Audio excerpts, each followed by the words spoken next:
Dear respected Thai, dear brothers and sisters, dear friends, dear Sangha.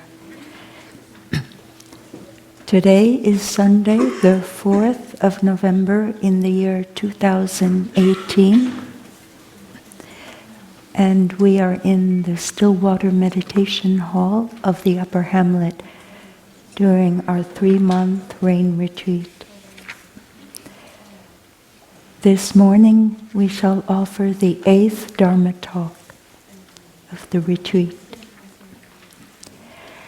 Each Sunday we have been looking into the 14 mindfulness trainings of the Order of Interbeing, or the Deepen order, as Thai named it in 1966 during the war in Vietnam. He formulated these trainings to meet the needs of so many people, the young and the older ones, who were searching for ways to understand and act with compassion during those desperate, challenging years. We know that even today, 52 years after the 14 mindfulness trainings, or the Deepen precepts, were introduced and practiced, they still have enormous relevance for us in the world events we are witnessing and experiencing, because they help us understand deeply and give us concrete practices to do in daily life. The essence of the practice of these trainings I would like to offer is to recognize what is happening in us and around us, and to know what is there. In the many retreats that Thai has led in countries around the world for more than 60 years, he presented the practices of mindfulness as something all of us can do. Because we all have this capacity, this seed of mindfulness in our mind, in the depths of our consciousness. But how can we become aware of this energy of mindfulness, this capacity in us? We'd like to offer that we can become aware with the 2 simple practices of mindful breathing and mindful walking. We bring our mind back to our body with our breath and our footsteps, and we can live in the present moment.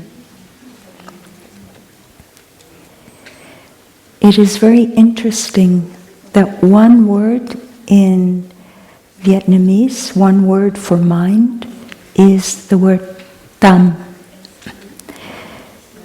And this word also means heart.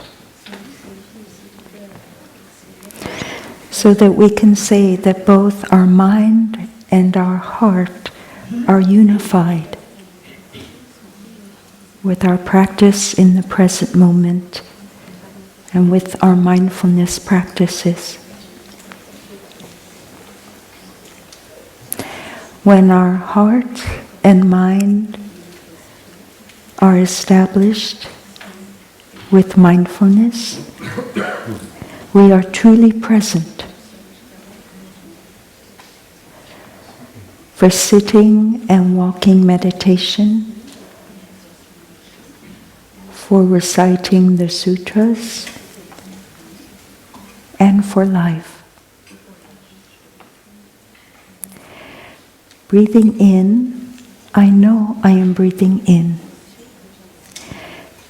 Breathing out, I know I am breathing out. There is no doubt in my mind. I am absolutely sure of my breathing in and breathing out because I experience it. By experiencing something, I know it is true. In the world we are living in, we cannot always be certain of what will happen in the next moment. But while breathing in and breathing out, I am certain. I am certain I am breathing. This certainty lasts, if only for the length of my in-breath and out-breath.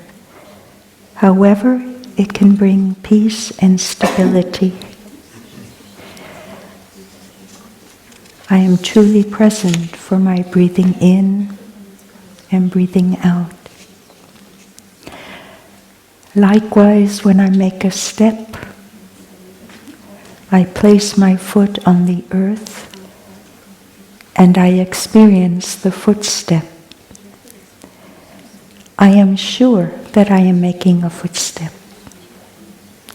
There is no doubt because my mind is concentrating on the experience of walking.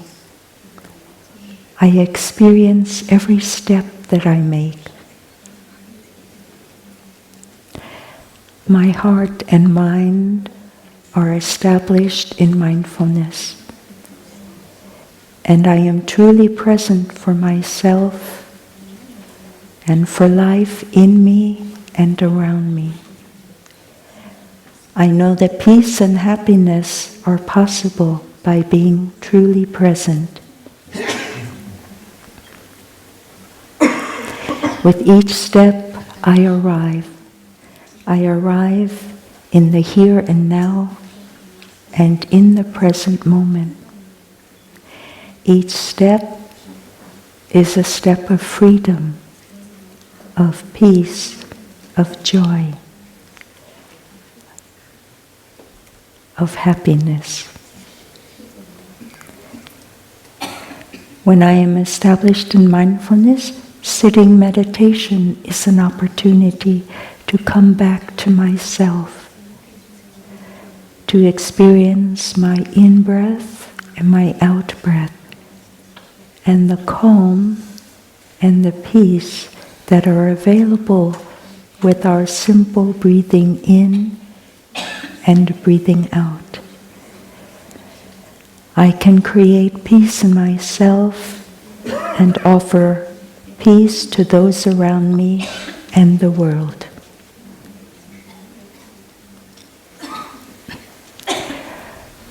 No matter what we have experienced in the past, the present moment gives us the chance to renew our life, to be happy, to be peaceful, and to be joyful. So let us live deeply in the present moment. Let us establish ourselves in the present moment. When our heart is established in the present moment, we have a second chance, a third chance, a fourth chance to be happy. We only have to let go of the past, especially if the past has brought suffering. Letting go is a source of happiness and joy. We can just let go. And then later on we'll be able to calm our mind and look deeply to discover the causes of suffering, the roots, what has contributed to our suffering. So let us have a moment of letting go. Let us just be able to listen to the sound of the bell. I listen. This wonderful sound brings me back to my true home. I come back to myself. And as we're listening to the sound of the bell, we'll enjoy our breathing.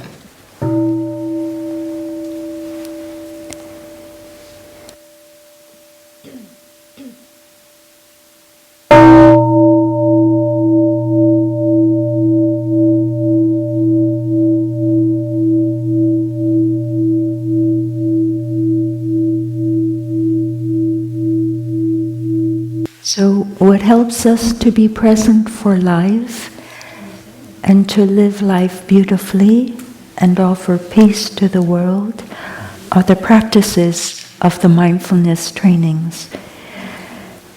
We have the 5 mindfulness trainings that were revised in the year 2009, and we also have the 14 mindfulness trainings. There are additional trainings for the monastics, the 10 novice precepts, mindfulness trainings, the 6 shikshamana for the nuns, and then the full ordination for bhikkhus, which are 250 precepts, and for fully ordained bhikshunis, 348. But today we will look into the 5th and the 13th mindfulness trainings of the Order of Interbeing, the deepen order. The 5th mindfulness training is compassionate, healthy living.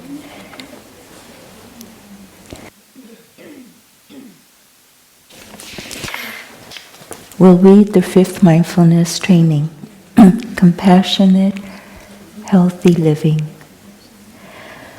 Aware that true happiness is rooted in peace, solidity, freedom, and compassion, we are determined not to accumulate wealth while millions are hungry and dying, nor to take as the aim of our life fame, power, wealth, or sensual pleasure, which can bring much suffering and despair.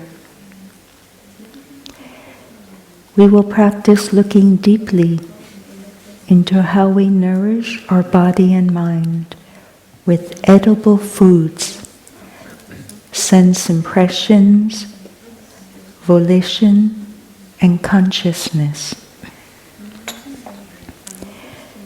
We are committed not to gamble or to use alcohol, drugs, or any other products which bring toxins into our own and the collective body and consciousness, such as certain websites, electronic games, music, TV programs, films, magazines, books, and conversations.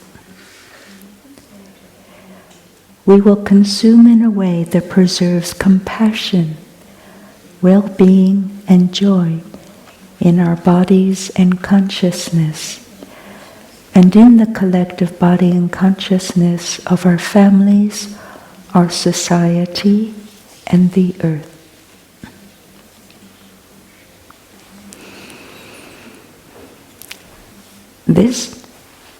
This training speaks to me of a lifestyle.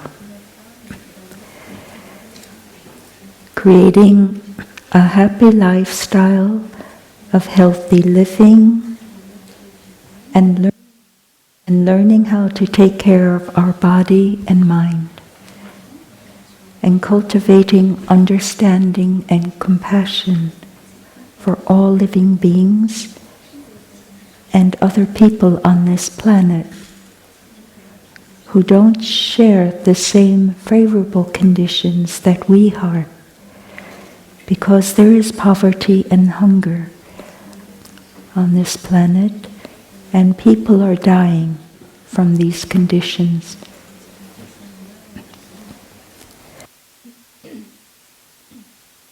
Excuse me. We want to live simply and create a lifestyle of peace, solidity, and freedom that is also compassionate. To live this way, we will not chase after fame, power, wealth, or sensual pleasure, but instead cultivate our compassion and awareness of our connectedness with all of life. And this is interbeing. We inter-are. Other people influence us, and we are influenced by others. Not only people, but all of life. Animal, plants, and minerals.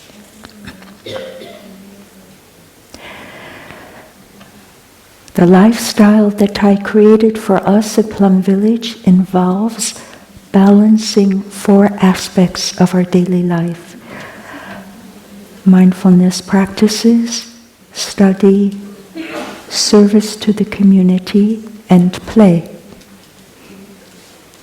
I've added relaxation, and maybe that's a way of playing also. But we have one day devoted to relaxation, which is lazy day, and that is tomorrow for all of us. By living with this balance, we have more inner peace and freedom. Freedom from stress and worry. Following the daily schedule here gives us solidity.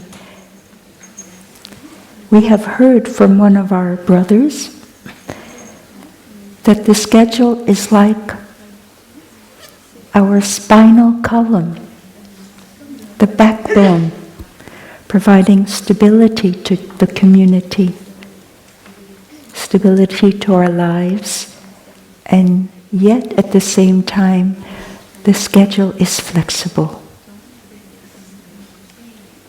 Changes happen. And even with changes, everything is held together. So we ask, how can we nourish this lifestyle for ourselves and others? One way is by practicing to look deeply into how we nourish our body and mind. And what are the elements that will give us a healthy lifestyle?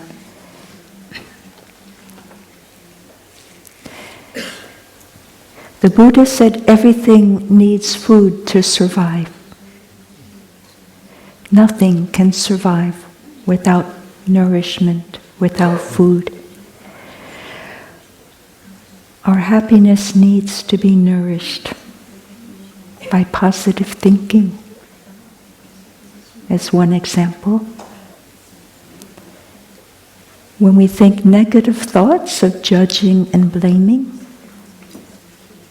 we are in the process of nourishing our suffering. And when we speak, using words of judging and blaming and anger, we speak to others in that way, we nourish their suffering. When we say kind things, how we appreciate others, how we love them, when we thank people, we're nourishing their happiness. And we know a very wonderful practice that Thai has given all of us is the practice of beginning anew, mindful communication, where we learn how to use language in a way that waters the very best seeds in our consciousness and at the same time the consciousness of other people.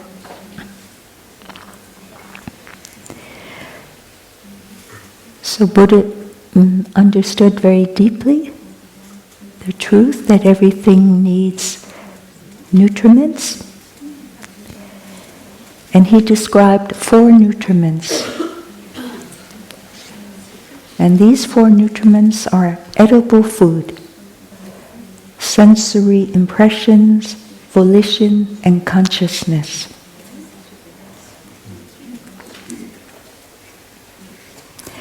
Depending on what is consumed, what food, what sensory impressions, that means what we receive through our eyes, our ears, our nose, our tongue, our body, and our thoughts, depending on the nature of what is received or consumed, there will be suffering or happiness. But the examples the Buddha gave were clearly to help us understand more what causes suffering. And it was connected to the second noble truth, trying to find the roots of suffering by looking at our consumption. So we consume by eating edible food with sensory impressions. The third nutriment is volition. And that is our deepest wish, our motivation. And then the fourth food is our consciousness. It's both the individual and collective consciousness of society and the world.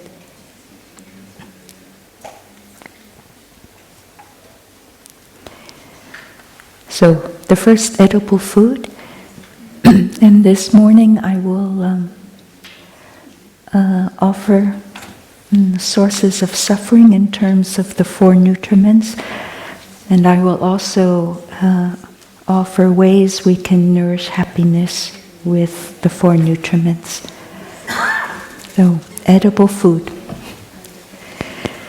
We want to have compassion for our body and for what we eat.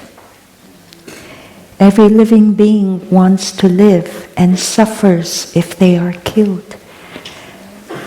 Animals suffer enormously in the slaughterhouses, hearing other animals before them being killed.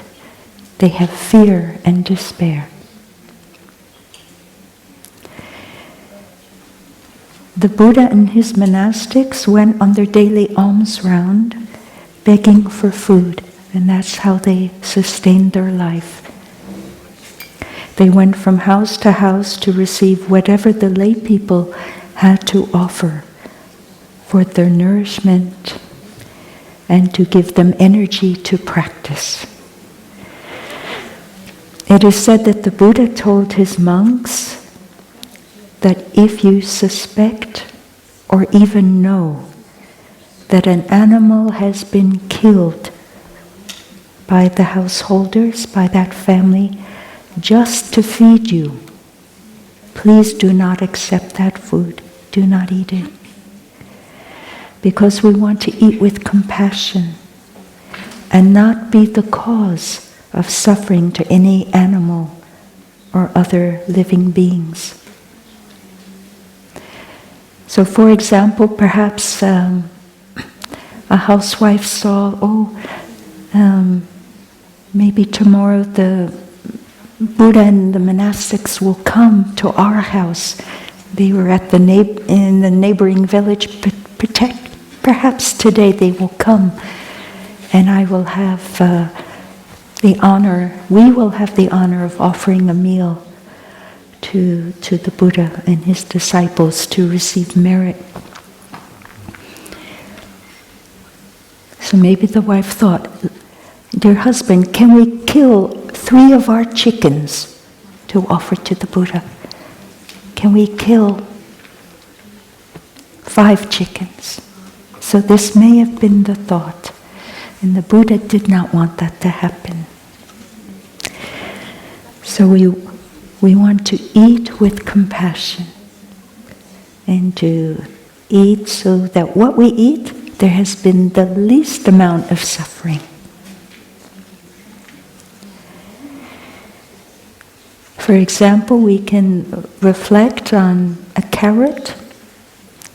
Perhaps a carrot suffers when it is pulled up from the earth to be prepared for our meal.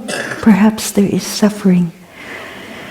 But when we compare the suffering of a plant, a carrot or the broccoli or potato or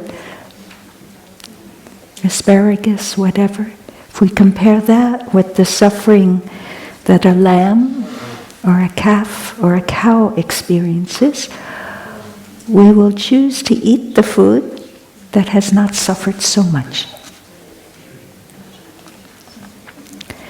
In our daily recitation of the 5 contemplations before lunch, we hear the 4th contemplation that says, "May we keep our compassion alive by eating in such a way that reduces the suffering of living beings, preserves our planet, and stops contributing to climate change."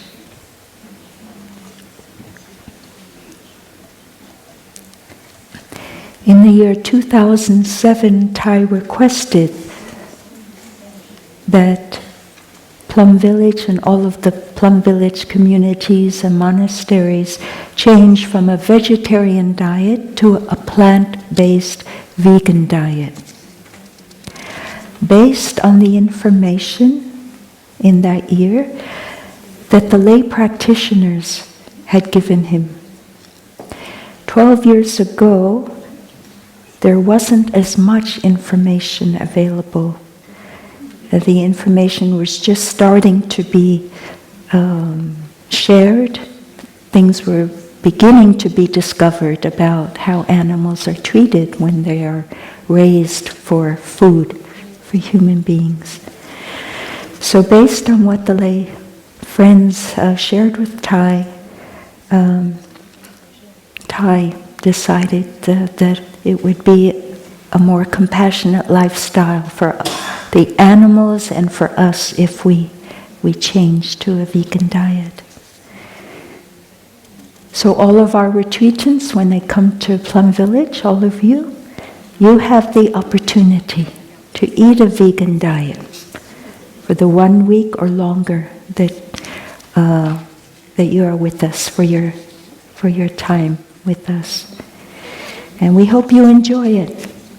It's wonderful cooking from our Vietnamese monastics and other monastics, other Asian countries. They offer the very finest recipes that they've learned in their home countries. We know that now there is a lot of information available on wholesome, healthy food, or what to consume.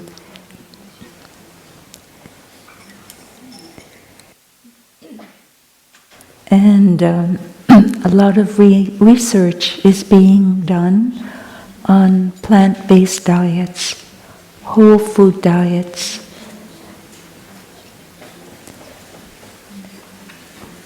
Some people say that to eat more healthily, we should reduce, limit, or not eat any consumption of foods that have been processed, that have been manufactured and are packaged, because they can contain chemical additives to prolong their shelf life in the stores.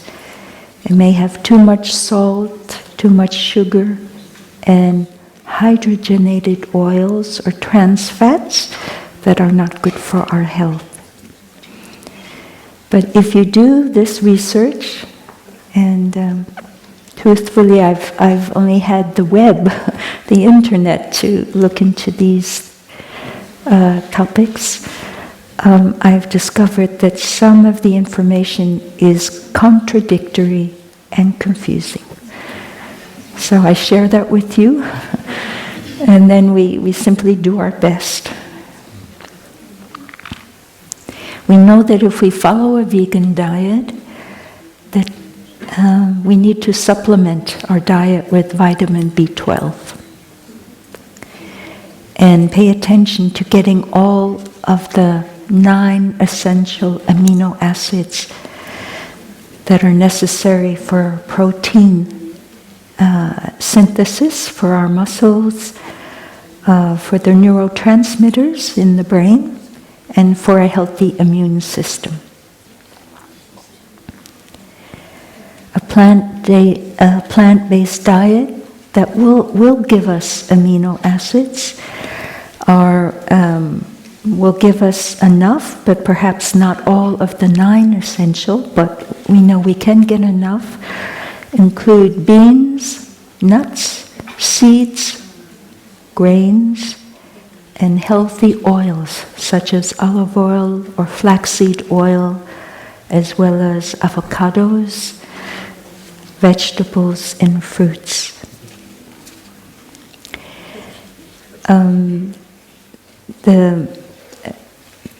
The plant-based sources of amino acids that will give us the 9 essential ones are eating soy, tempeh, quinoa, and sarrasin, or buckwheat. But speaking of controversy, soy is somewhat controversial. Some people are not allowed to eat soy. But we have others. So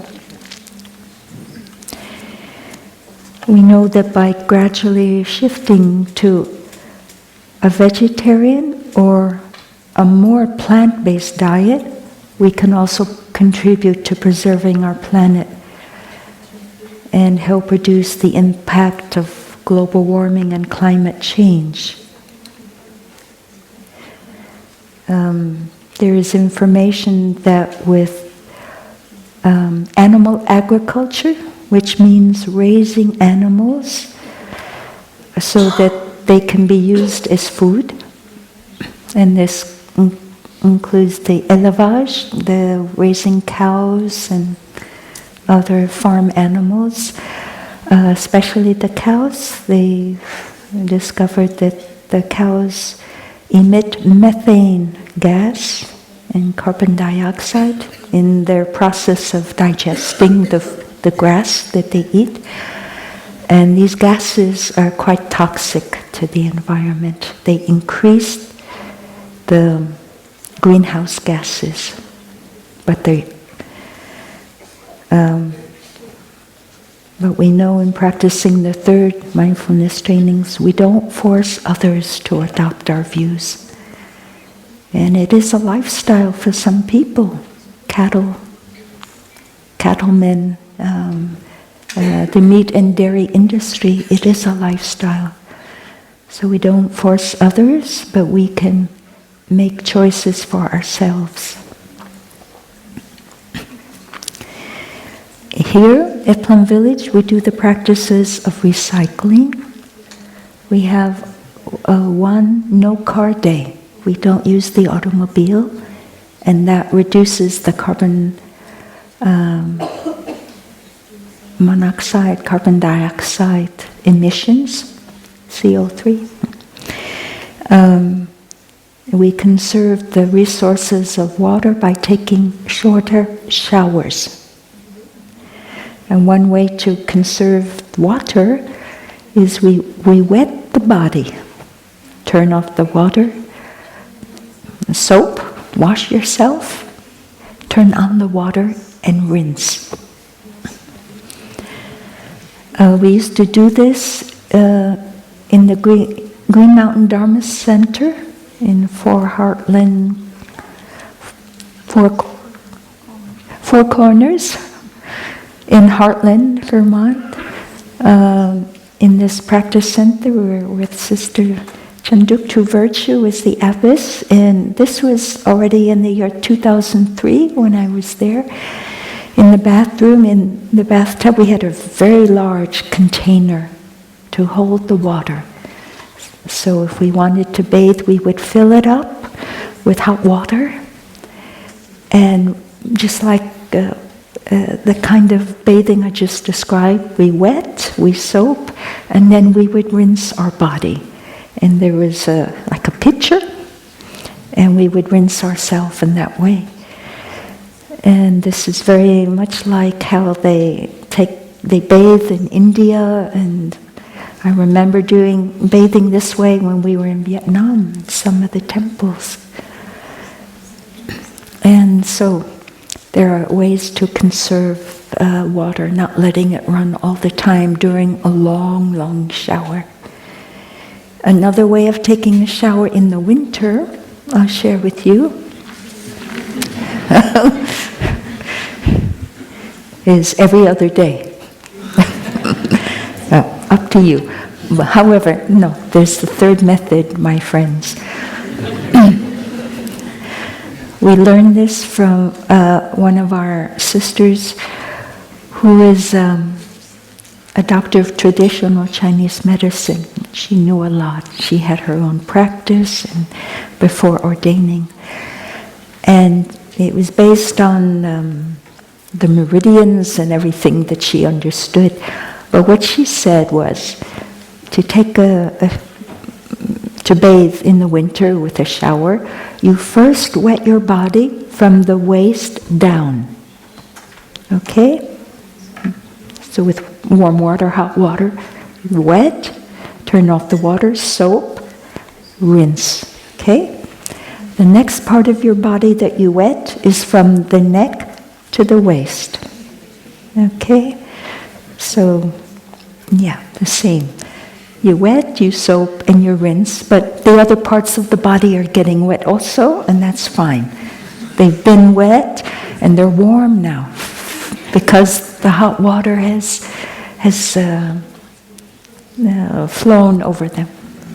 flowed over them. And the third part is that we wet our head, and we soap, and we rinse. So we really take the shower from the bottom up.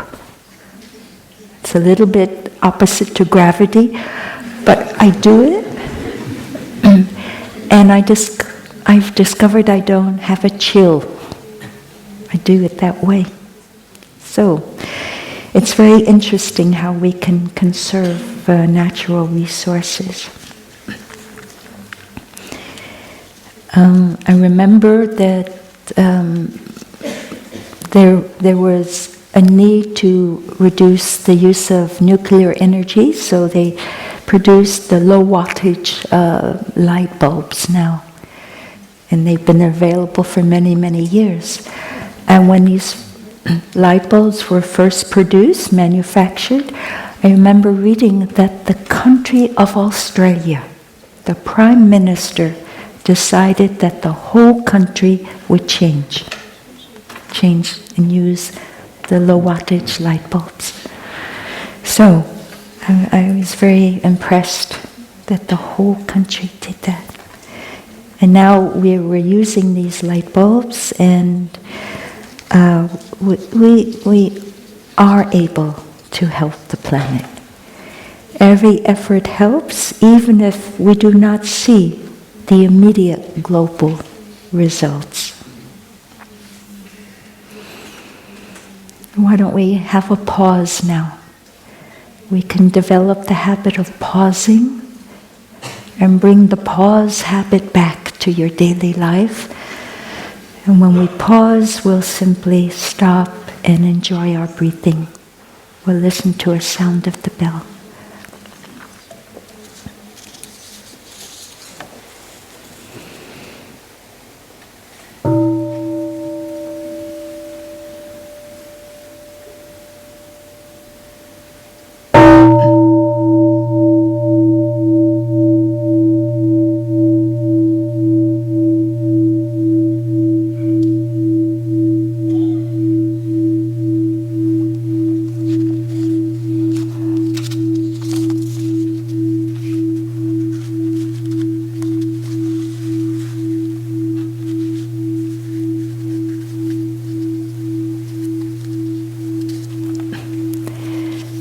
So the second nutriment that the Buddha described is the food of sensory impressions. Just as suffering can be caused by eating without compassion, the Buddha said that suffering can be caused and will be caused if our 6 sense organs, our eyes, our ears, our nose, our tongue, our body, and our mind are in contact with objects that are harmful,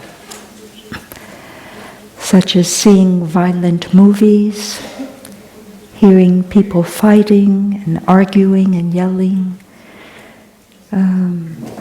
smelling unpleasant odors from decaying material, tasting food that is absolutely too sour or not fresh anymore, or violence against our body with physical abuse, and then with negative thinking, this thinking that we cannot stop for ourselves.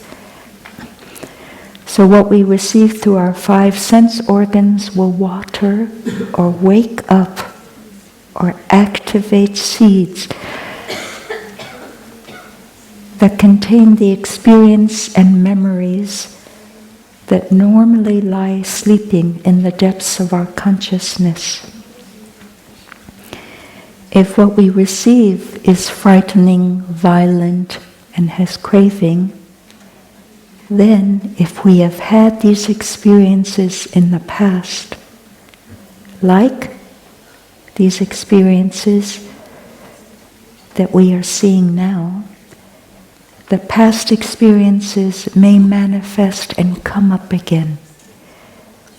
And we will live those experiences from the past.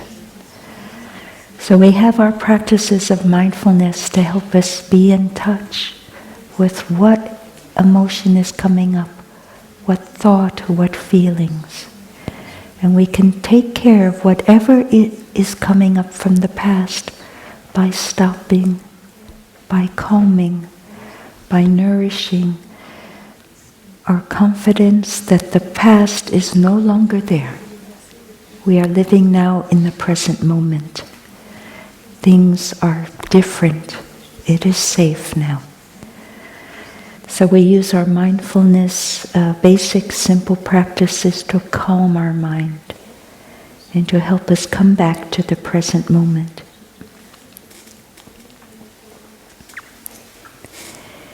The mindfulness training invites us to not go to certain websites, see films, or read certain books, or hear conversations that create suffering us. We need protection, just as our skin protects our body from harmful elements. We need our mindfulness energy to help us not water our seeds of suffering by being in contact with what is toxic. I'd like to share with you an experience that some of us, a small group of monastics had. Once we went to a country to share the practices, lead retreats and days of mindfulness with the local Sangha.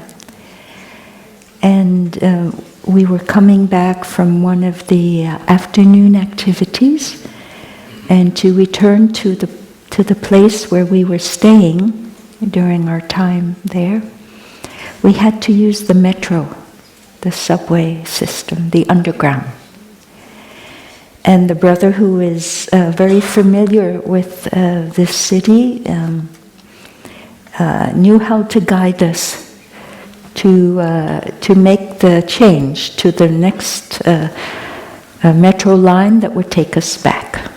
So he knew exactly what hallways we had to go into, what stairs, etc. He knew very well. And we were following him. At one point, he he was ahead. At one point, he turned around and he said to us, he said, "Look straight ahead." And we were in a hallway, a corridor. We hadn't entered it yet. "Look straight ahead," he said. Whoa, we were so curious. What is it that we shouldn't look at? So we were so curious, we looked to the right and the left. We looked to see what it was we shouldn't look at. So what we saw was advertising. Yeah. And on both sides, on the right and left, there were photographs of young women in their 20s wearing bikini bathing suits. And there was no space between the young women. They were just, you couldn't put your eyes between the bodies. They were just so close. No place on both sides, right and left. And so our brother knew the practice very well of protecting the eyes, protecting the sense organs. And after we saw what we shouldn't look at, we looked straight ahead.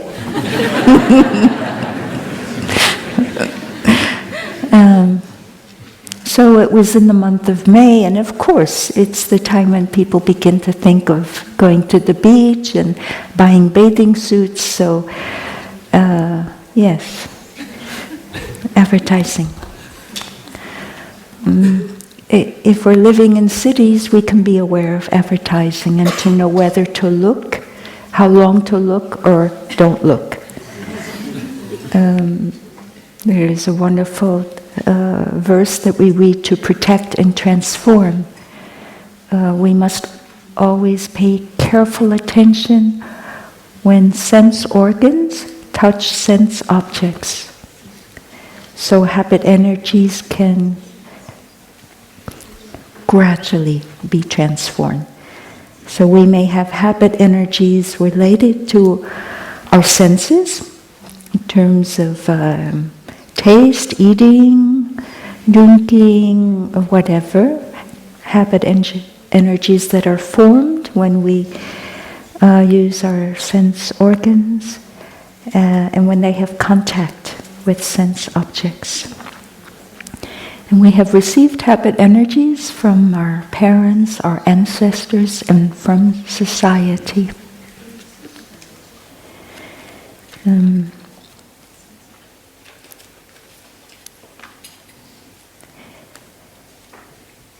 We know that our sense organs can also bring us happiness. So it's not just a matter of their bringing suffering when we have contact. No, they can bring us happiness. There are 5 universal mental formations that are always present. And they are contact. We have contact with our eyes, with what we see. Contact, and then we may pay a little bit more attention to what is before us. Contact, attention. Feeling. If it's pleasant, maybe we'll feel a pleasant feeling. Perception is the next. Oh, we may think, oh, this is very nice. Volition is the final. Volition will lead to action sometimes. Contact, attention, feeling, perception, volition. But we can't always be aware of all 5 steps to stop it.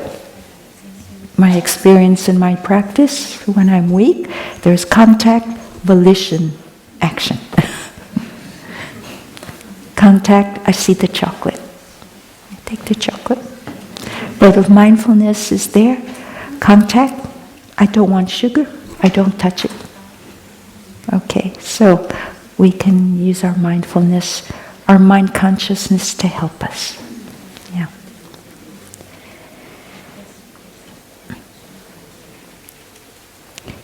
I'd like to share a very short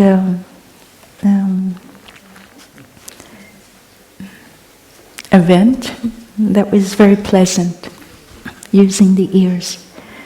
There is a story of a seeker who went to a Zen master and said, "How can I enter the way?"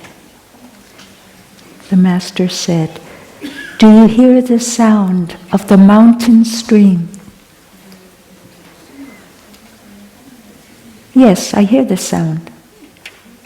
The master said, "Enter there." That's beautiful, isn't it? The master said, "Be present. Establish your mindfulness. Go to the stream. Sit down. Listen to it with all of your attention.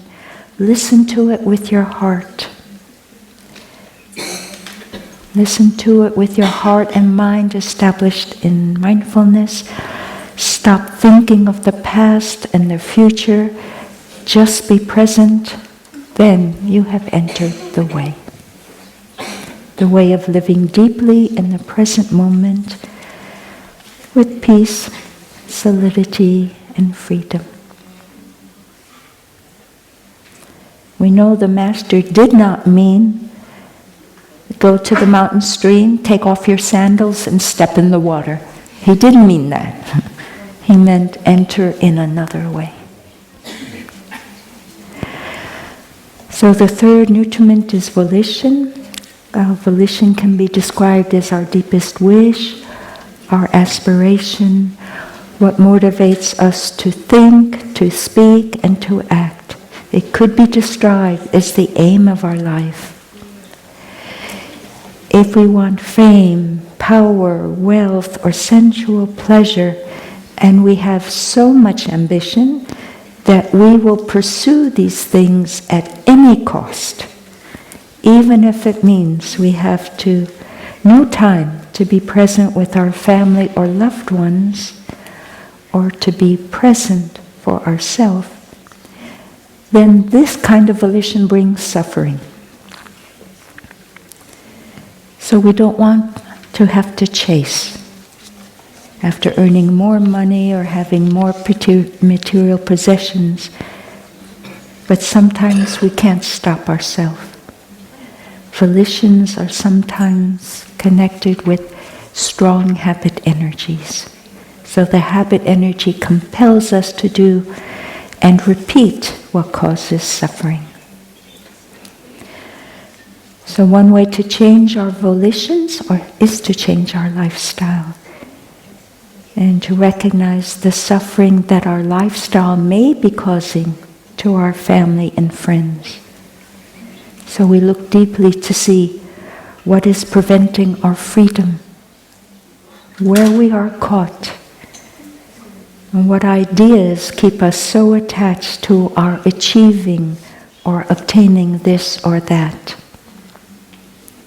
And then we need the help and the support of our family and friends and Sangha to help us remember when they observe we're following the patterns of behavior that we want to change. We need a Sangha and spiritual friends who won't judge us or criticize us, but will lend their compassionate, mindful support as we practice to transform these habits. We know volition can have a very positive way of expressing itself. If we want to help others, to offer happiness and joy to others and relieve their suffering, and if we have a deep aspiration to work for the healing of our planet, protect the lives of animals, we can do this by working in permaculture, farms, happy farms, then these volitions will not create suffering. These are the deepest volitions of a bodhisattva, an awakened being. These expressions will help us take care of ourselves and also others. 10 days ago, there was an ordination of 10 novices 7 monks and 3 nuns. They have the deep aspiration to be bodhisattvas, and they have chosen a lifestyle that will facilitate their realizing their aspiration. In their ceremony, they repeated the vow, shaving my hair completely, I make the great vow today to transform all my afflictions in order to bring happiness to all beings. Everyone who is here, everyone who has come to Plum Village or our other centers, you have the volition to practice, to learn more about mindfulness, to transform your suffering, to bring happiness to all beings. So it's not limited to any group of people. We all have this volition. The members of the Order of Interbeing also have this volition, and they are leading the practices in the world to help people with the practices of the 5 and the 14 mindfulness trainings. So the truth is, we're bodhisattvas. Let us enjoy it, our lifestyle. The 4th nutriment is described as consciousness. Our consciousness, our mind, is influenced by the environment in which we live and work, as well as by the thoughts we think.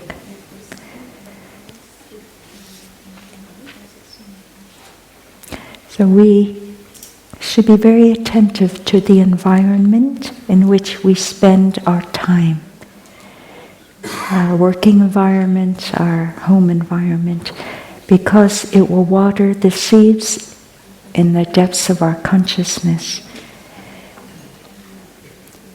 If we are in an environment, for the most part, where people practice the 5 and the 14 mindfulness trainings, where there's respect and reverence for life and people's property and relational commitments, and with deep listening, loving speech, mindful consumption, then our consciousness will be nourished. It will be healthy. It will be nourished by what is true and beautiful, and suffering won't be produced. However, if we're in a collective environment that is full of hatred, violence, fear, discrimination, and intolerance, this environment will bring suffering to our consciousness. And this kind of environment will also bring suffering to our families, society, and the earth. So we want to transform the collective consciousness of this planet, and we can do it, and we are doing it by nourishing our body and mind with our practices of the mindfulness trainings.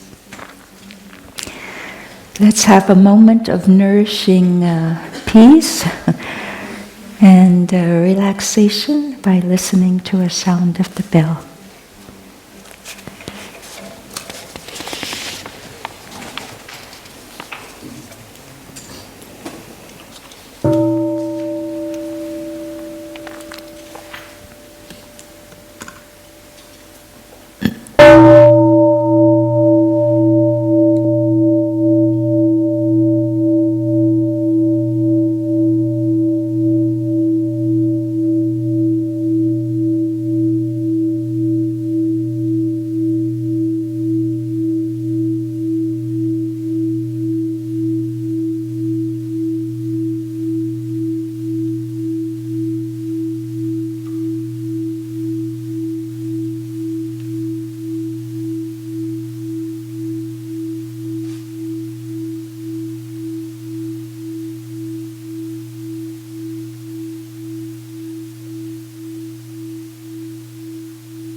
The next mindfulness training we will look at this morning is the 13th, called generosity.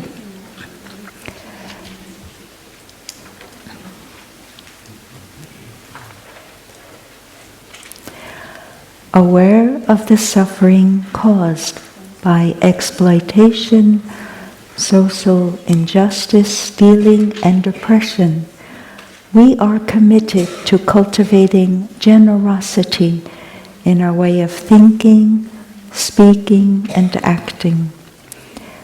We will practice loving kindness by working for the happiness of people, animals, plants, and minerals, and sharing our time, energy, and material resources with those who are in need. We are determined not to steal and not to possess anything that should belong to others. We will respect the property of others, but will try to prevent others from profiting from human suffering or the suffering of other beings.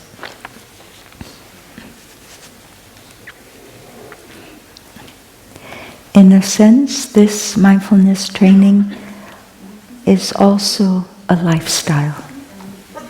It invites us to cultivate the quality of generosity in ourselves and to bring happiness to others.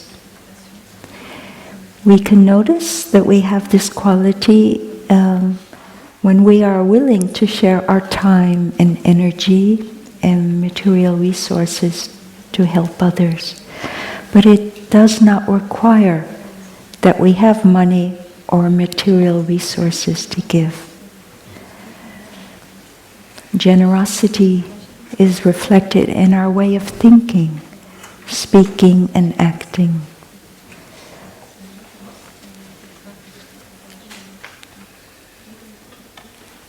I have noticed when I have gratitude in my heart, I am so thankful for all the conditions that are available for me to practice, to be in the Sangha, to have the basic necessities and even more, to live in a beautiful environment. To have the love and support of others, then naturally generosity flows. It flows easily from our hearts. We've seen how beautifully our friends who come to practice with us are so generous in sharing their time and their energy. They have already given material support. They do it in so many ways. And during our big retreats, we receive volunteers who come to support us in the service, in the sharings, in the practice. And in our hamlet, there are friends who are sharing their time now to share their skills with languages. And so our sisters practice pronunciation in English and French, and there's so many ways that generosity is being offered.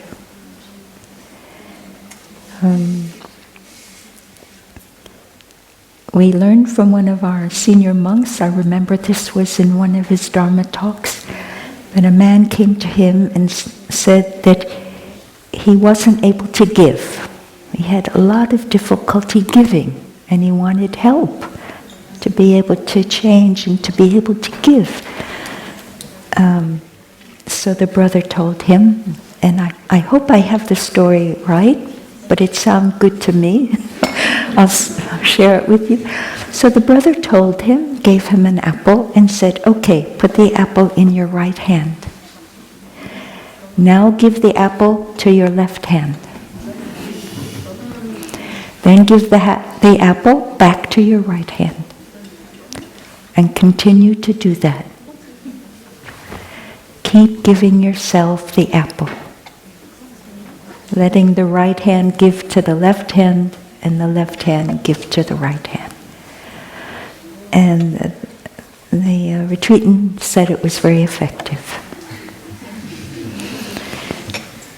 So we want to give ourselves also, what we need. Sometimes we need a little bit more time for ourselves, a little bit more space, a little bit more rest, a little bit more of this or that.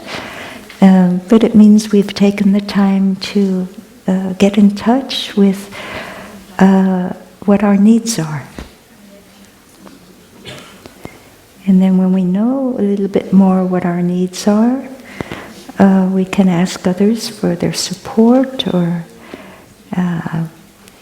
let people know how they can provide a little need and make a request. I've also discovered when there's generosity in my heart and mind, there's no thought of stealing. Sometimes we steal because we have fear. Fear that we won't have enough, we can't meet our needs or the needs of those we love. Fears that others will get what we should have. So the stealing is perhaps based on fear and anxiety in the future, or even in the present moment. Now there are many more forms of stealing. In the past we thought of the big stealing as robbing a bank, but now there are other ways there. With the world of the internet and electronic devices, there's the possibility of stealing electronically, pirating email accounts, viruses, hacking, all that sort of stuff. We can't see the person or the persons, but our server will let us know. Someone has just entered your account. Do you want to secure it? Yes. But we don't know enough, really.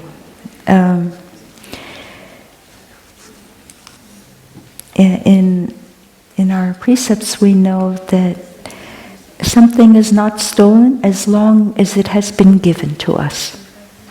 So we ask permission. May I borrow this? May I use it? If we can't find the person to ask permission to borrow or use something, then we leave a note. I couldn't find you, so I borrowed your pen and I'll return it.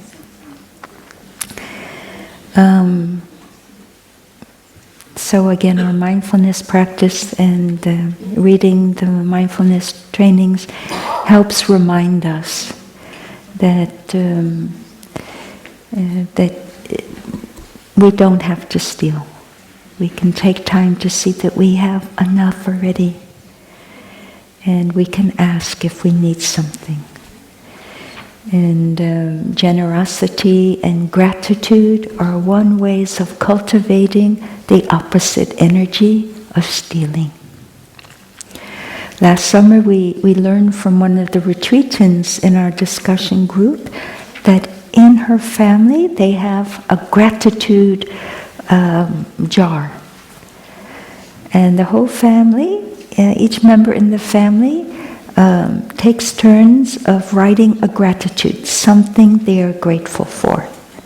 As soon as a gratitude comes up, and they write their gratitude, they put it in the jar, and then the family gets together and they take out all the gratitudes of the family members and they read it together in their circle of friendship. And it's so wonderful, and it's a happy moment. So some of us are doing that this winter with our 3-month retreatants, inviting everyone to write a gratitude daily if we can. And we put the gratitude in the jar, and then once a week we read all of the gratitudes.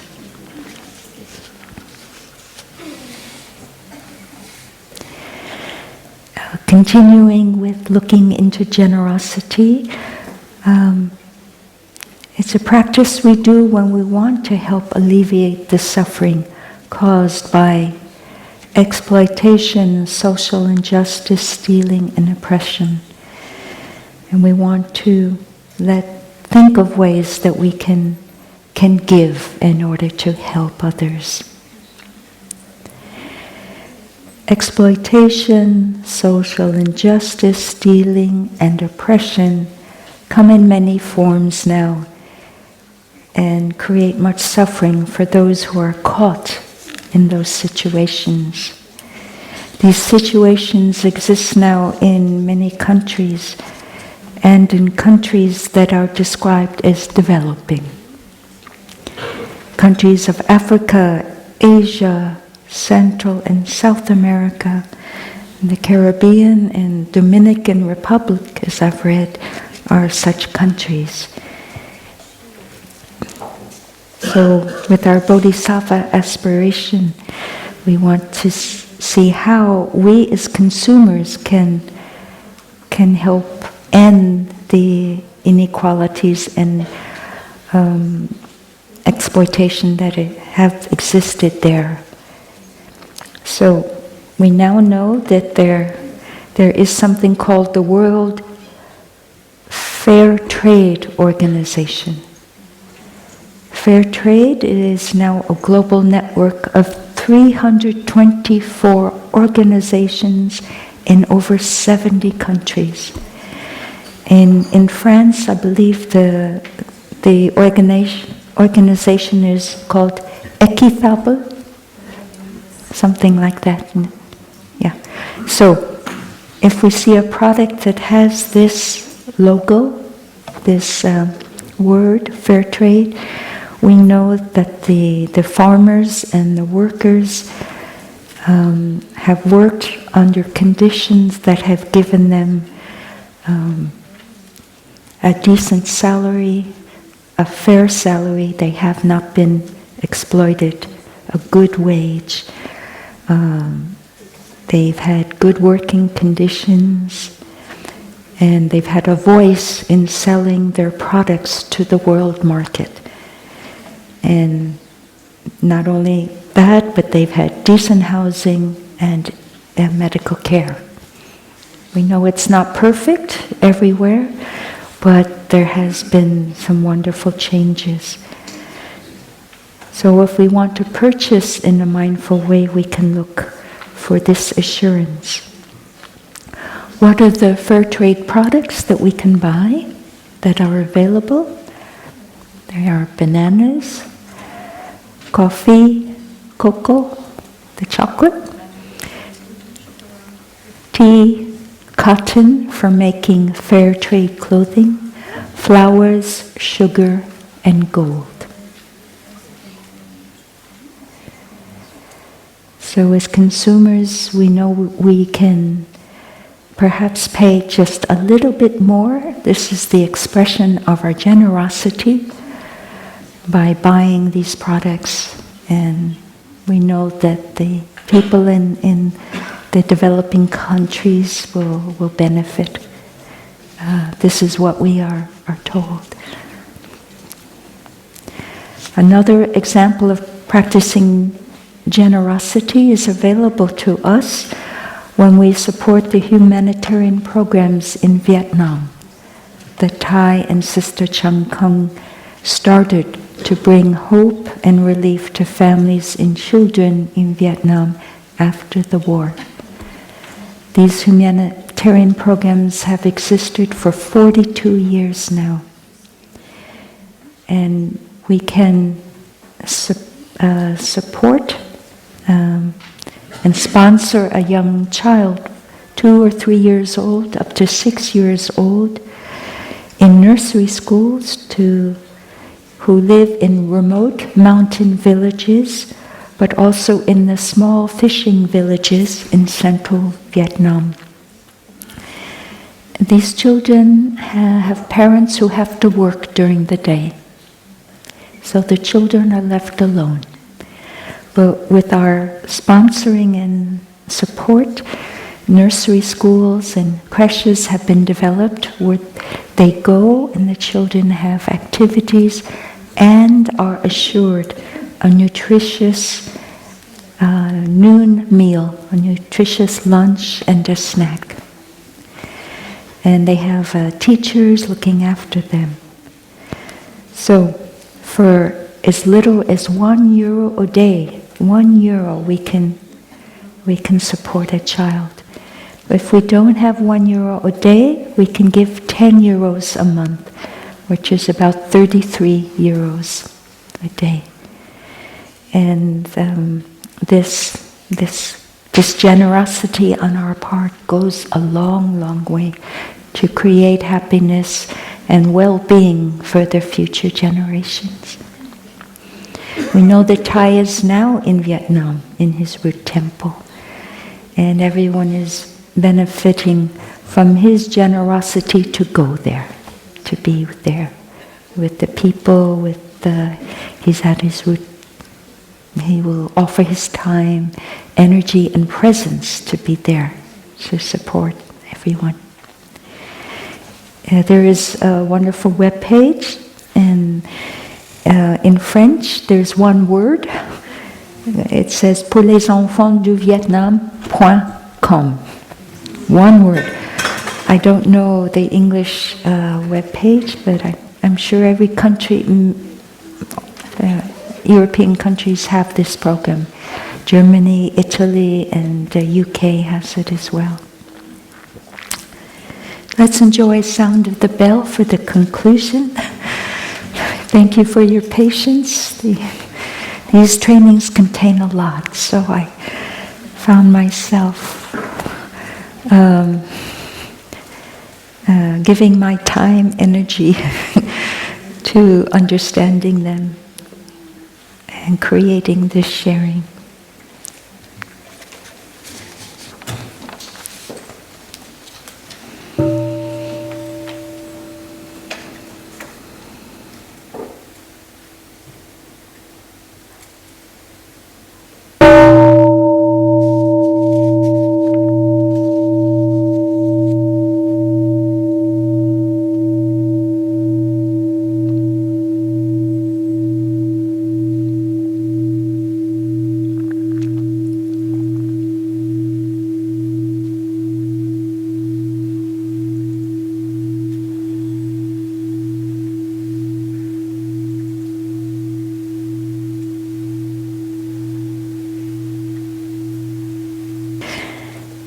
So to conclude,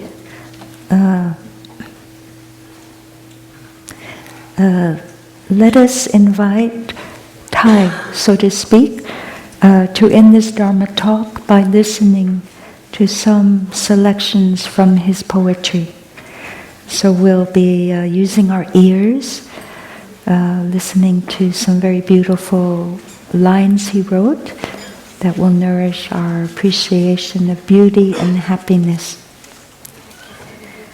We remember the Zen master who invited his student to listen to the mountain stream as a way of entering the way. We know Thai already entered the way a long, long, long time ago as a young monk. He already entered the way. That he wrote in one of his poems,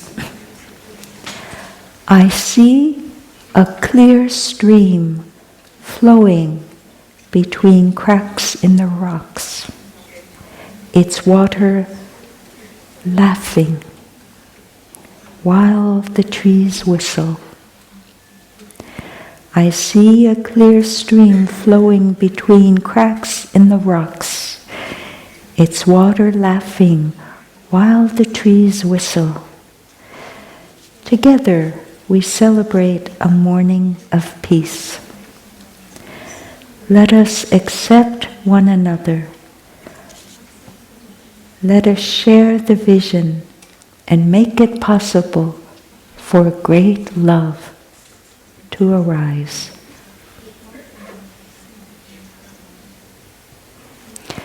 Thank you, dear friends, for your listening.